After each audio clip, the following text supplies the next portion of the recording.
नमस्कार सभी को। दोस्तों, भारत ने अपनी सेना के लिए दुनिया का सबसे advance attack helicopter Apache guardian खरीदा यूएसए से। 2020 की ये डील जिसमें $600 मिलियन में 6 अतिरिक्त अपाचे हेलीकॉप्टर खरीदे गए। अब इस खरीदे गए हेलीकॉप्टर को डिसमेंटल करके हैवी लिफ्ट एयरक्राफ्ट के जरिए भारत पहुंचाने की जिम्मेदारी थी यूक्रेनियन बेस्ड एंटोनो एयरलाइन की, लेकिन टर्की ने इस डिलीवरी को ऐन मौके पर रोक दिया। अब आपको लगेगा कि खरीदा हमने यूएस से, पहुंचाने की जिम्मेदारी थी यूक्रेन की, तो टर्की बीच में कहां से आ गया? तो देखिए, टर्की बीच में नहीं आया, बीच में आया टर्की का एयर स्पेस, जिसको ब्लॉक करके टर्की ने इस डिलीवरी को रोका और भारत को एक डिप्लोमेटिक मैसेज दिया। अब मैसेज क्या था ये जानने से पहले आप जरा इस एयर स्पेस को, एयर रूट को समझो। देखो, यूएस से अगर आपको भारत आना है तो रास्ता सीधा पैसिफिक ओशियन का है, बीच में कहीं पे भी टर्की नहीं पड़ता। लेकिन जब बड़े डिफेंस कार्गो होते हैं जिसमें हैवी पे लोड होता है तो रास्ता थोड़ा बदल जाता है। फिर यूरोप के रास्ते का इस्तेमाल किया जाता है, जिसमें अटलांटिक ओशन को पार करके यूरोप, फिर टर्की और उसके बाद मध्य पूर्व से होते हुए भारत कोई ट्रांजिट पहुंचता है। अब ये रास्ता रिफ्यूलिंग के लिए, लॉजिस्टिक ईज के लिए खास तौर पे टर्की में रुकता है। इसीलिए टर्की इस एयर रूट का एक क्रूशियल गेटवे है और उसका एयर स्पेस डिनायल करना कहीं ना कहीं जो भारत का लॉजिस्टिक चैन है उसकी कॉस्ट को बढ़ाता है, उसको डिफिकल्ट बनाता है। सवाल ये है कि टर्की ने ऐसा किया क्यों?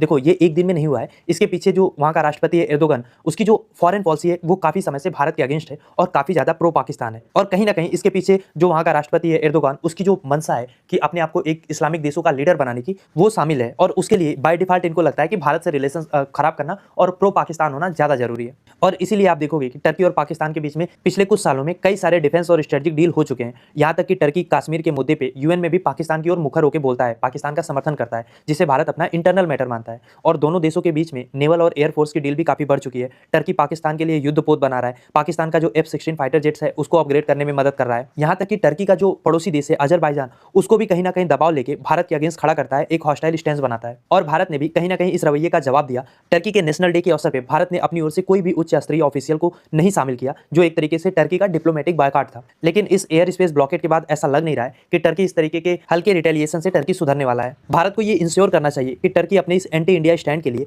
इकोनॉमिक कॉस्ट भी चुकाए, क्योंकि आप समझो टर्की की जो इकोनॉमिक कंडीशन है इस समय बहुत अच्छी नहीं है। इनकी करेंसी लीरा पिछले कई वर्षों में भारतीय रुपए के मुकाबले बहुत ज्यादा गिरी है। भारत के साथ इनका लगभग 11 बिलियन का ट्रेड है, जिसमें हमारा 8 बिलियन का ट्रेड सरप्लस है। हम टर्की को पेट्रोलियम उत्पाद के सामान, ऑटोमोटिव कंपोनेंट्स और कपास जैसे चीजें बेचते हैं। तो कहीं ना कहीं अब भारत को टर्की के साथ जो व्यापार में लेवरेज है उसका इस्तेमाल करना होगा। टर्की के उन एक्सपोर्ट्स पे टारगेटेड टैरिफ लगानी होगी जो भारत में आते हैं, जिससे टर्की की कंपनियों को सीधा नुकसान होगा। और फिर टर्की में भारतीय इन्वेस्टमेंट को भी धीमा करने या रोकने पे विचार करना होगा। इसके अलावा अंतर्राष्ट्रीय मंचों पे भी टर्की का जो डबल स्टैंडर्ड है कि एक तरफ ये एंटी टेररिज्म का समर्थन करते हैं, दूसरी तरफ पाकिस्तान में जो आतंकवाद परस्त देश है उसकी मदद करते हैं और भारत जैसे देश के डिफेंस डिलीवरी को ब्लॉक करते हैं। खैर, आप क्या सोचते हैं इस टॉपिक को लेकर? लिखिए अपनी राय कमेंट बॉक्स में और इस टॉपिक का कंप्लीट वीडियो आप डायरेक्टली चैनल पे भी जाके देख सकते हैं।